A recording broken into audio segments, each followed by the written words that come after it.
Hello mga padaba, luto tayo ng adobong manok na merong patatas. Yung may kulay, nilalagyan ng atsuete powder. Ayan. Marinate ko muna yung chicken. Ilaglagay ako ng asin at paminta. Ayan. I-marinate muna natin dyan. Tapos lagyan natin ng konting toyo. Konti lang kasi ang gusto ko dyan talaga yung kulay ng atsuete. Yung tawag nila na adobong dilaw yan. Merong ganun eh. Masarap yun eh. Nakumakain ako nun eh. Ito na, gisa na tayo ng bawang. Ang bawang, hindi ko masyadong dinidikdik kapag mag-aadobo ako. Kasi gusto ko yung lasa ng bawang lumasa dun sa sauce. Yung mabango tapos masarap ang lasa. Yun ang masarap sa adobo eh. Ayan.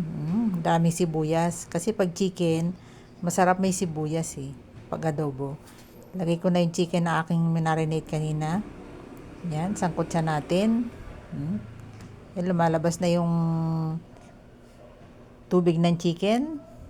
Dahil nilinis ko yan sa asin para mabango yung amoy ng luto natin.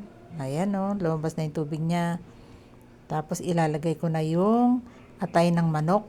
Maglalagay ako ng atay kasi para mas masarap. Yung sauce niya masarap na masarap. Tapos yan, pagka medyo half cook na ganyan, dudurugin natin dyan. Kasi para masarap yung may bits ng atay. Pag kinakain mong ganun, pagka hindi mo alam na may atay na nilagay, ano yung masarap na yun? Yung parang bits na nakakagat mo. Ang sarap. Ayan, haluin natin maigi.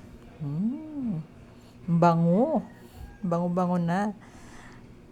Lagay ulit tayo ng paminta. Dagdagan natin. Kasi nga adobo, diba? Isa sa mga karakter ng adobong masarap, yung naamoy mo talaga yung aroma na galing sa dinurog na paminta. Ayan. Tapos ilalagay ko na yung aking anato powder, yung atsuete. Ngayon madali na eh. Hindi ka na babad pa ng atsuete sa tubig. Diretso na yung powder. Naglagay ako ng tubig para palambutin na natin yung ating chicken. Lagay ko na yung patatas para sabay na silang lumambot nung manok. Para ma-absorb ng patatas yung lasa ng timpla ng adobo. At saka yung masarap din yung lambot ng manok. Pareho sila na pag kinakain mo, ma-enjoy mo talaga. Sarap nito. Sarap nito mga padaba. Ayan. Takpan natin. Tapos balikan uli natin yan pagka okay na. 30 minutes ko pinakulo. Ngayon maglalagay na ako ng suka. 3 tablespoon ng suka. Kasi medyo marami-rami siya eh. Kailangan yung suka medyo lutang.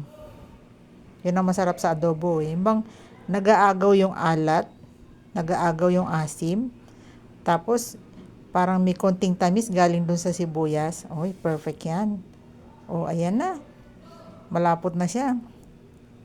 Kung magluluto kayo nito mga padaba, medyo dagdagan nyo yung sabaw. Kasi masarap yung sauce eh. Kasi ito medyo, kasi parang pinalapot ko yung sauce. Lalapot kasi talaga siya. Kaya lang, nung maluto na siya, parang hinahanap ko pa yung sauce eh.